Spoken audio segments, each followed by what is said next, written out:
Hello, happy Friday, everyone. It's so nice to see you. A huge welcome to today's Lunch and Learn session. Please let us know where you are joining us from today in the chat. We would love to hear from you. My name is Meggie Palmer. I'm the CEO of PepTalkHer, and I'll be facilitating today's conversation with the fabulous Kirrah from Ruby Connection. Kirrah, thanks for being here. Thank you so much for having me, Meggie. As I've met many of you in previous sessions, but for those who don't know me, I'm the Senior Manager of Women's Markets at Westpac, and I have the absolute pleasure of running Ruby Connection. These sessions and this community that we're building here just continues to go to strength to strength. So thank you all for your support and sharing your precious time with us here every month. We appreciate it. Ruby is an online community for women. It provides a space where we can get to continue these conversations about the issues that women are talking about, and in particular, building financial confidence and creating a life that we all desire. Today's topic is a convergence of lots of topics that we've covered in the past, including tracking your achievements, negotiating your worth and wealth, and goal setting, to name a few, but all of which they're all available to view on Ruby, PepTalkHer. So do yourself a favor and play them back anytime. But today is a really special one. I get to virtually sit down with none other than Meggie Palmer herself, and we get to pick her brain about all of her tips and tricks when it comes to salary success to hopefully close this gender pay gap much sooner than the 26 years that we are looking at here in Australia. So Meggie, with that, it seems we don't have time to waste. So over to you. Thank you so much, Kirrah. A delight to be here today, and hello to everyone who's joining us from. Please let me know in the chat where you are joining us from today. We would love to hear from you, and a big shout out to everyone who's in lockdown right now. We know that it's been tough and it will continue to be tough until it's over, and we are thinking of you all. Now, we've got half an hour together today. If you've got dogs, children, etc. joining us, please feel free. This is PG content and they are more than welcome. We just ask everyone to pop themselves on mute, and any questions, send them through in the chat and we will get to them throughout the session today. So let's kick things off though. I would love to hear from you all. If I said to you, okay, you have 20 minutes and you've got to go in and discuss your salary.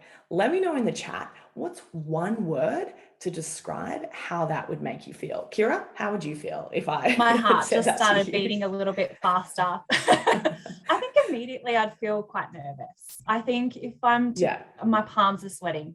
I think I'd feel nervous. I think, you want that time to prepare, but also it's a different feeling to negotiating for yourself. I could negotiate for my company, but I'd be nervous. Right, and a lot of comments coming through, Kirrah, with a similar sentiment. Like some people are saying, I'm unprepared. Julia's feeling uncertain. Lynn feels dread. I hear you on that, Lynn. Sudden, not ready to go, like a little bit anxious, very awkward. Yes, Amy.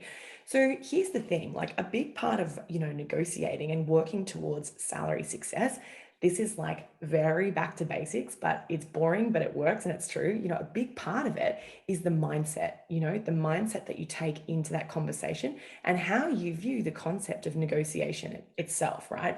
And so one of the things that I find helpful at PepTalkHer, the company that I run, we have 60,000 women around the world in our community. And an exercise that's super helpful is imagining what is the worst case scenario. Right? So if I said to you, you've got 20 minutes to go in and have a conversation with your boss about your salary. And by the way, this is very unlikely to happen, but if I said to you, you have 20 minutes and you've got to have that conversation, what's the worst thing that could happen?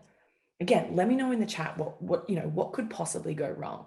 Like, I don't know, something that springs to mind for me, Kirrah, is like if I was unprepared, maybe I'd kind of look a little bit silly and unprepared. I don't know if that's how you would feel if you had to do a negotiation super quickly. Yeah, absolutely. It's a risk, right? You feel that nervousness amongst what's the worst they could say? They might say no. Lots of other people in the chat are saying the same thing, which takes some of that power, that nervousness out from it when you think about it like that.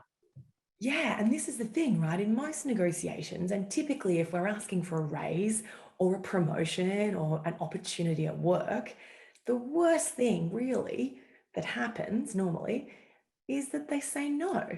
And like, I'm here to tell you, normally if they say no, the world keeps spinning, Hopefully you don't lose your job. That would be very, very rare. They say no. And maybe your pride is a little bit dented, but otherwise, not a lot changes. If you ask for a raise in the right way, in a respectful manner, back it up with data, not a lot changes if they say no. Now, that's the worst case scenario. Imagine if you got the best case scenario and you got that raise and you had that extra cash. So I want everyone to take a moment now and think about, like, if you got a raise that you would totally love and be stoked about, if you got an extra few thousand, maybe an extra 10,000 or more, like, how would that impact your life for the better? Like, I don't know, for me, I'd like buy a new couch or something super fun like that, right? So if we can train our brain to think about, okay, this is the worst case scenario, and you know what? It's actually not that bad. And instead starts to focus on the best case scenario, that can be really powerful when we think about our attitude and our mindset towards negotiation. So some really interesting things coming through on the chat about imposter syndrome that comes in 100%. That's totally right to Kirsty. We've actually run a session on this. We might have to do another one, Kirrah. And Sharon's making an interesting point here that there's the possibility of damage to future salary negotiations. So let's talk about that in a little while, because that is possible, but we will talk about that in future. Some really interesting comments coming through. So keep them coming through. And if you've got questions, we want to hear those as well.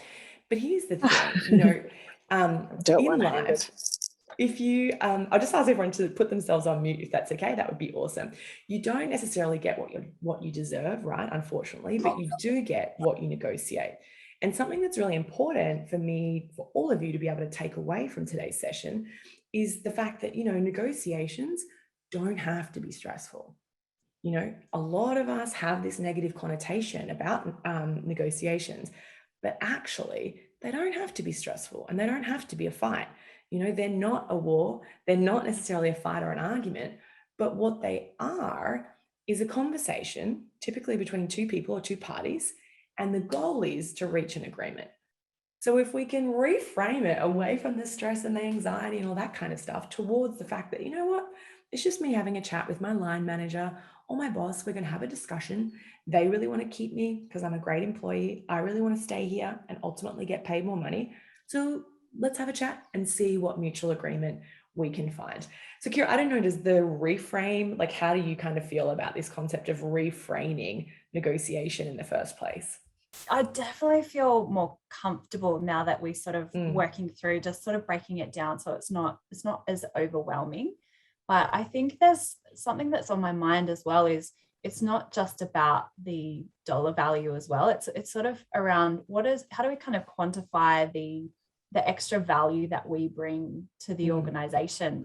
I might have a whole lot of expertise and experience and a really solid network, or, organizational culture that I bring to the table. How do we kind of bring that into this negotiation as well? Yeah, and that's the thing, right? Like, there's some really great questions coming through saying, like, do you have to back up why? Do you have to justify? Great question from Hina. Do you have to justify any increase in salary? How do you actually take in data points to have that conversation? And here's the thing, like, that when you're negotiating for your salary, if you want a raise or a promotion, the first thing is you got to be good at your job. Right? Like, you've got to be good at your job. You've got to be getting results. That's the first thing. If you're not doing a great job, and if you're not really adding value, it's a lot harder to have this conversation. But I know all of you here are type A personalities, you're very driven, you're successful. And so I'm sure that won't be a problem for you, right? So you've got to take into these conversations data, right? Data, you've got to take in examples, you've got to take in a reason. Why should your boss give you a raise? Like, why should they? Got to give them a reason. You've got to make it easy for them to say yes, right? And a lot of salary negotiation really is about putting yourself in the other person's shoes.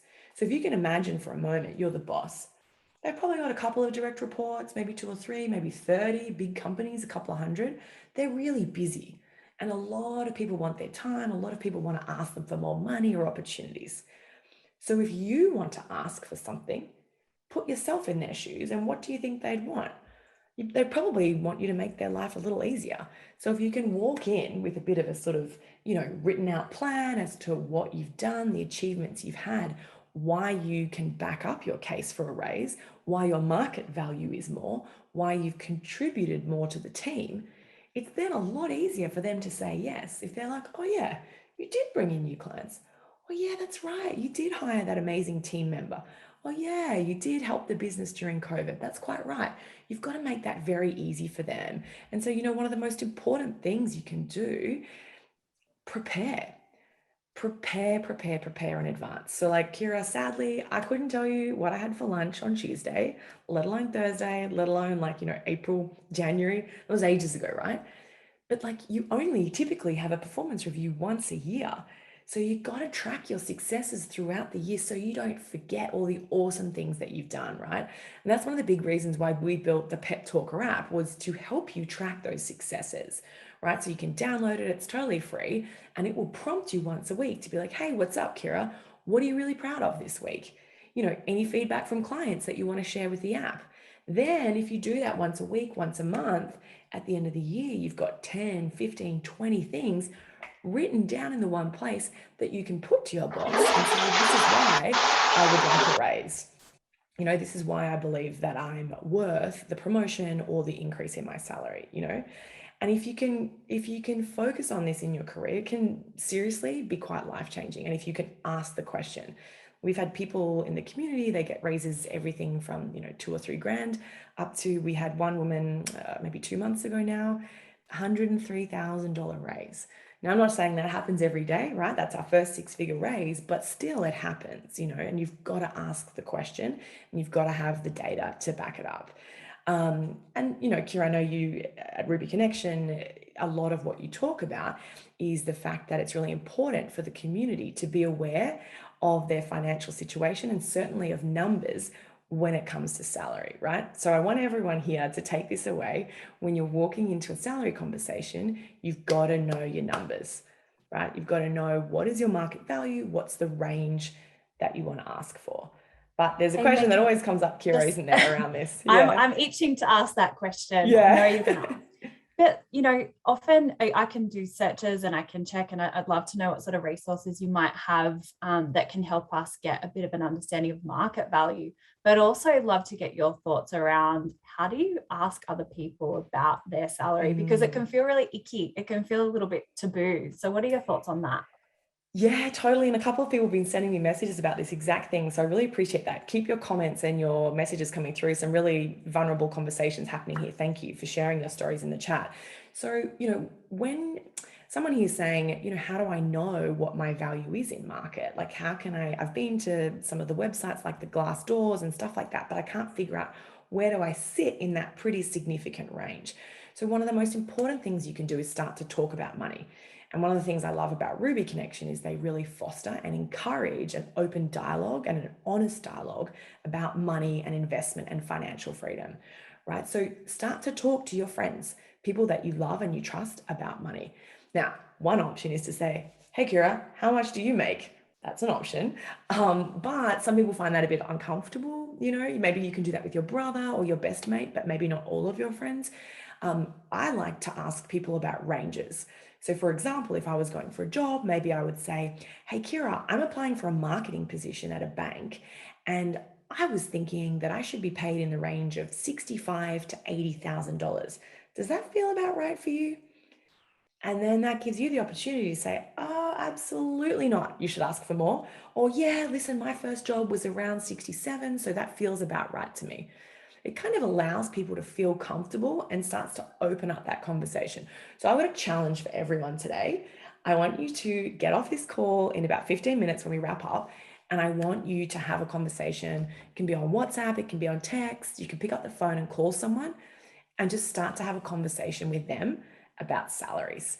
Because I want you to get comfortable with it, because if you can be comfortable talking about money with your best mate or your sister or your cousin, you're then going to walk into your salary conversations a lot more confident, which is what we want, because that's how we get results.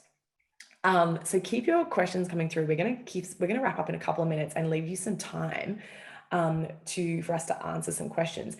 When you think about what that range looks like, right? So if you're going for a job, what should that range be? Someone's made a comment in the chat that their company has pay bands, right? That there's different pay bands within different roles. That's quite best practice. So I really like it when we see pay bands in companies, because that provides a level of transparency, which is helpful to closing the gender pay gap, which we, I suppose, I don't want to say celebrating, but are commemorating, I guess, on the 31st this year, which is Equal Pay Day in Australia for 2021. Unfortunately, that gap has widened. No thanks to COVID, but we're hopeful that today we can help make an impact. So when you think about what are those numbers you should be thinking about, there's 3 different numbers you need to have written down before you go into these conversations, right? And they are your wish, want, and walk numbers, WWW.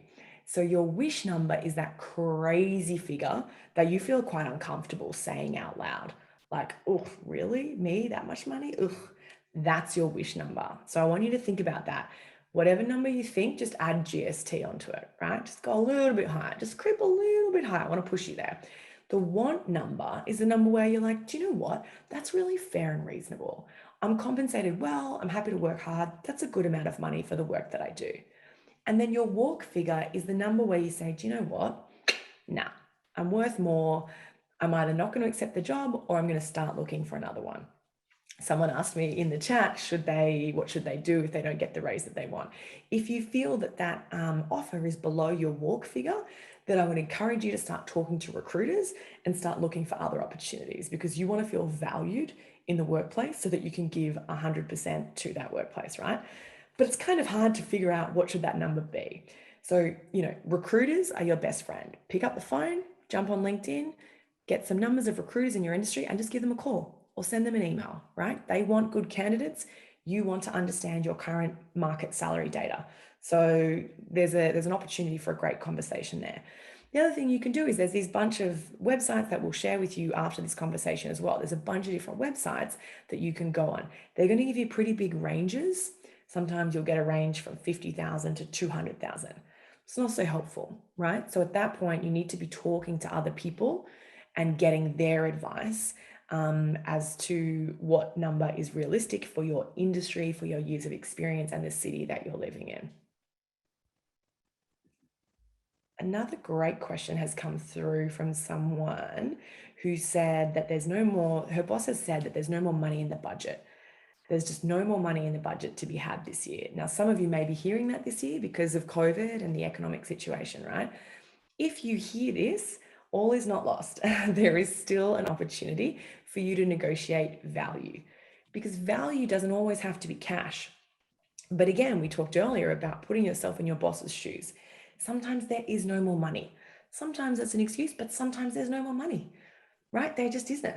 So it's up to you to get creative. You've got to think outside the square, right? And you've got to walk into these negotiations with some of those mental gymnastics done in advance. Because in any salary negotiation, they can either say yes, no, or maybe. Like, we can basically hypothesize that now.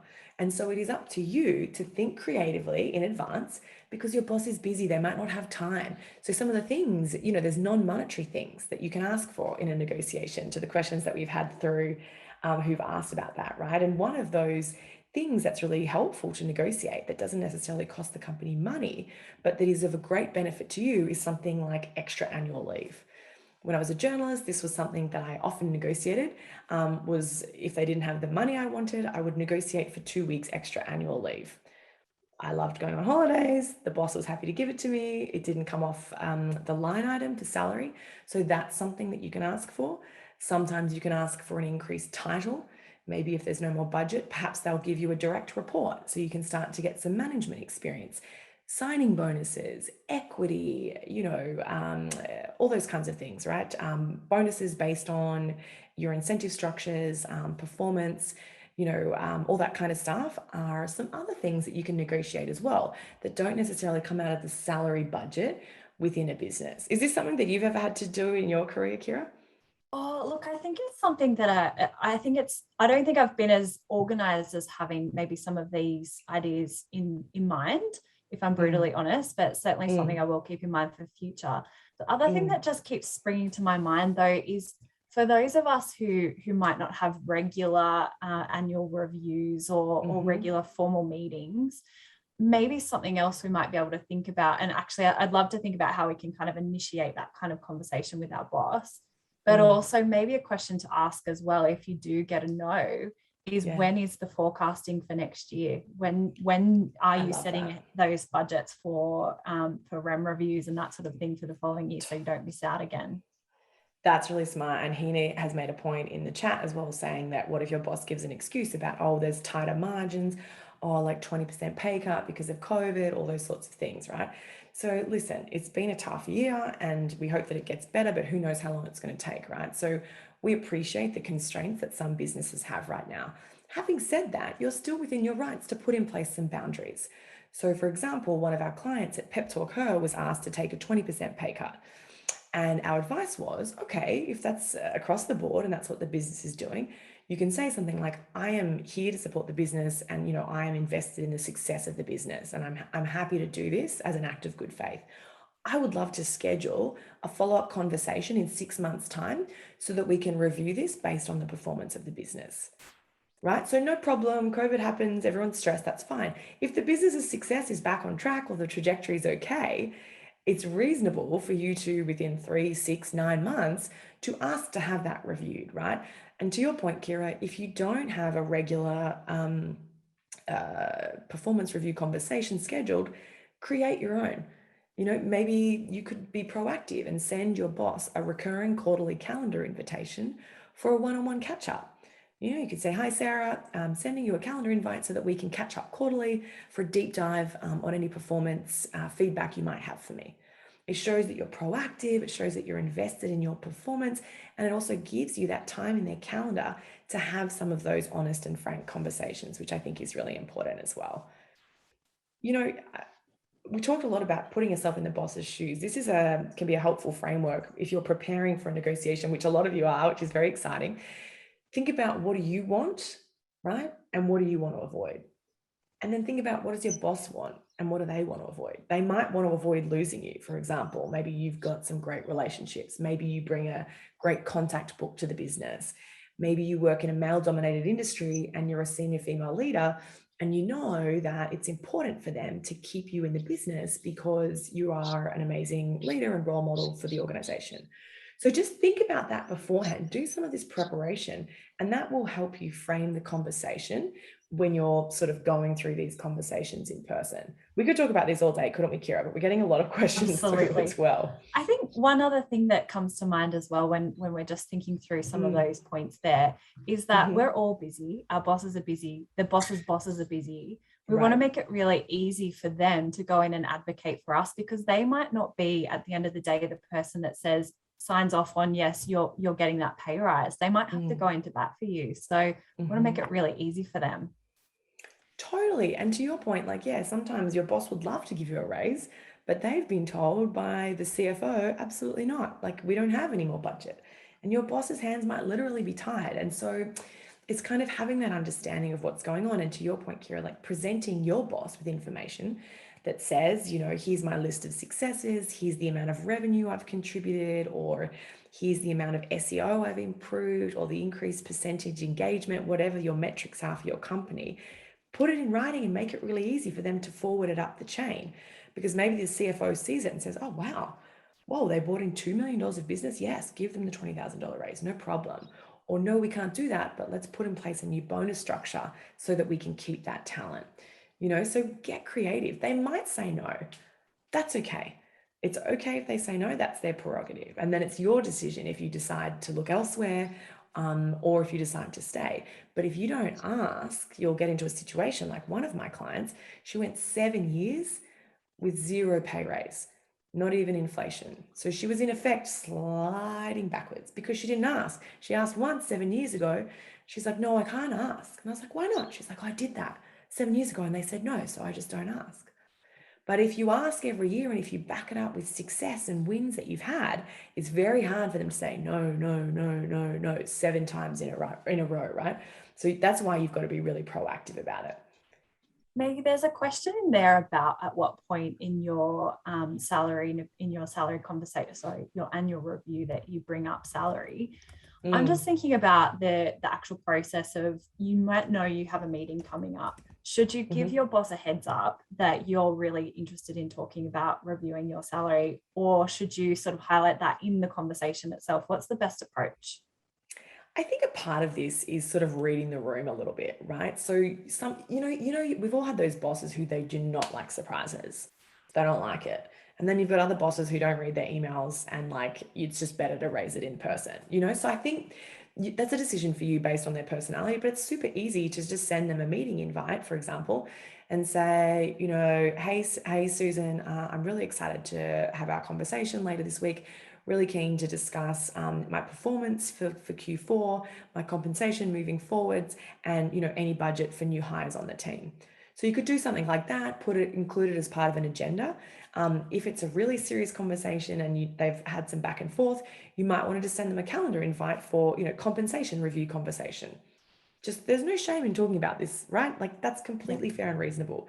Bosses know that compensation is part of their job to have that conversation. So you should feel within your rights to lean into that. And I just want to acknowledge, Kirrah, as well. There's been a question here from Ashia saying that they've read the research about how the way men and women are treated in negotiations is quite different. And you're quite right. I believe it was the Harvard Business Review that published this research. So what we know is very important. Unfortunately, I wish that, it didn't matter how we had these conversations, but the reality is that unconscious bias is real. We know that it exists and it certainly happens in negotiation, right? So if you want to put your best foot forward and if we want to try and sort of account that out as much as possible, it's important when we negotiate to frame things in the positive, So rather than saying, oh, I'm so annoyed, I haven't had a raise for 3 years, this is outrageous. That's one way. Or you could also say, listen, over the past 3 years, you can see from the data that I've achieved X, Y, and Z.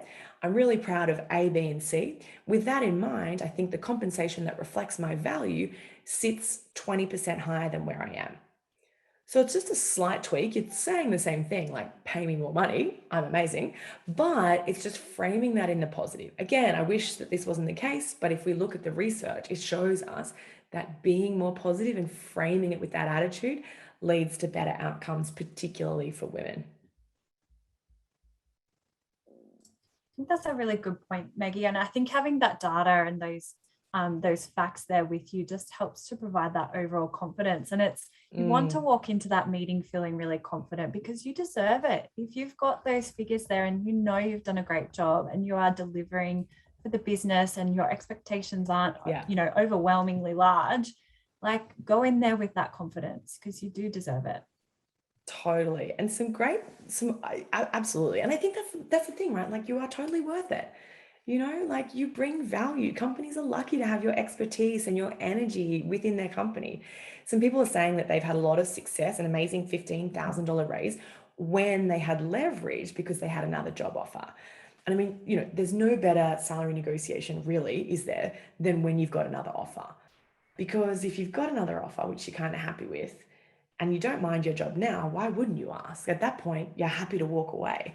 So that's why I say, like, talk to a recruiter at least once a year. Just talk to a recruiter, see what they say. They might say, whoa, you're really well paid. Great, now you know. Or they might say, we can definitely find you a role for about $15,000 more or $3,000 more. Or if you want to move to this city, the rates are higher. The information is power, right? So that's really helpful. The other thing that Lauren is asking about, if they say no, should you ask, what do I need to do for a raise in future? And 100%, Lauren, like a no is just a not right now, right? It's not a rejection, it's a redirection, I like to say, So if I asked for a $5,000 raise and they said to me, no, Meggie, I would say, I appreciate that. I would love to understand what I need to do to get to that next band. Or what can I do over the next 6 months so that when we have our next review, it's a no-brainer for you to give me that raise. I'd love a clear plan so that I can really focus and work towards that for you. Again, instead of Meggie, saying, just to add to that though, I think bringing in some of those points you raised earlier around, okay, cool. If money is not an option right now, can we look at a training course? Can we look at, looking at my schedule, my working schedule through the week? Is there some flexibility there? Like what else can we do in order to get, make sure I'm feeling comfortable? And also we're working towards a financial benefit in time. Totally. But yeah, I think bring it up.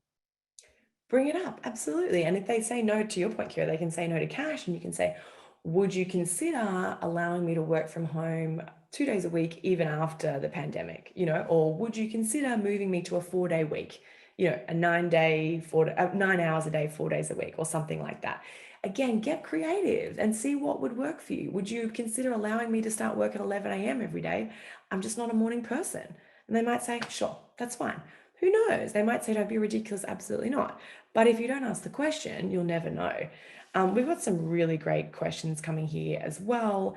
A wonderful question here about, is it different when you're negotiating when your boss knows your family situation? I think this is really interesting.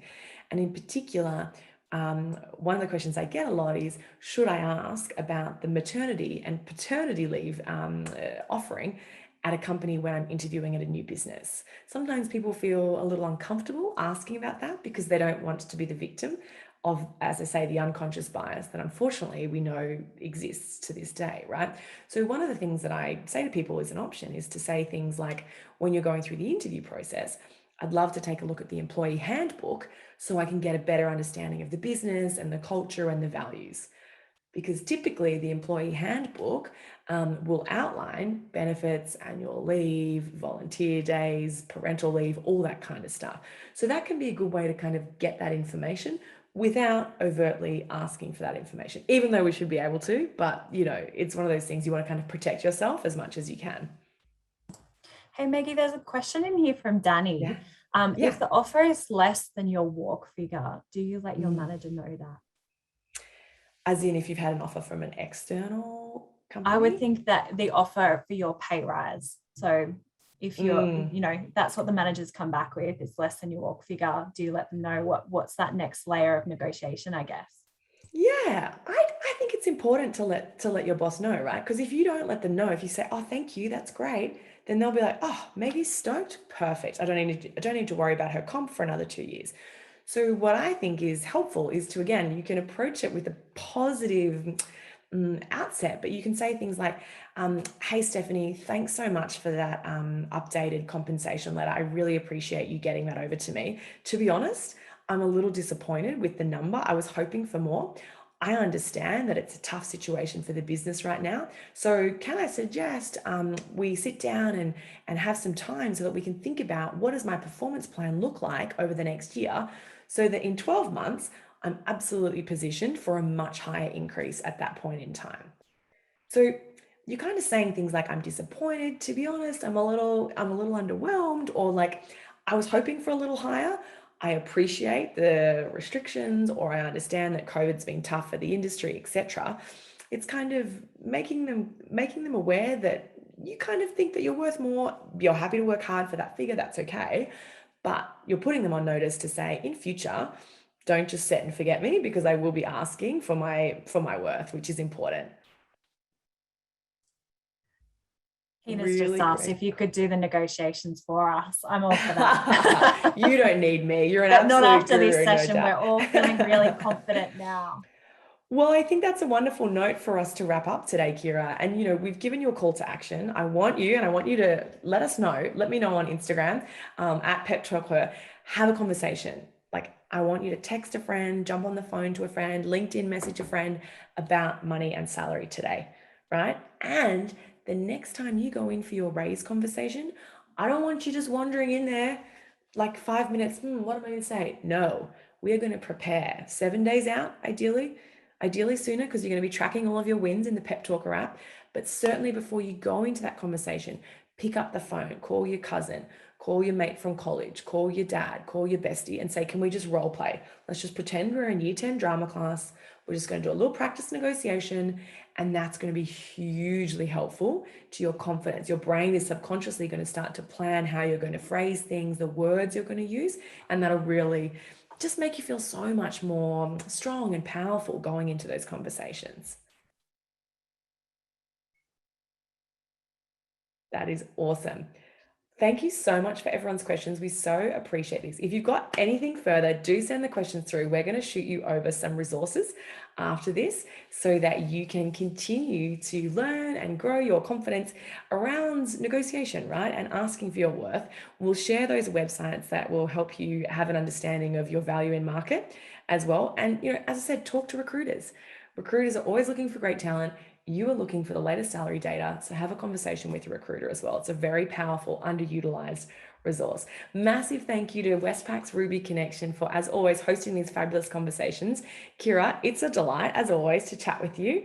Absolutely. Likewise. Thank you. Yeah. And a huge thanks to everyone that's here with us today. And I think one more thing to just remember is this is our community. We can share, we can support each other, we can, absolutely provide sort of that cheer squad around each and every one of us. And to Amy's point, I think maybe go out and have a chat to someone that's starting out their career and share some of these tips with them too.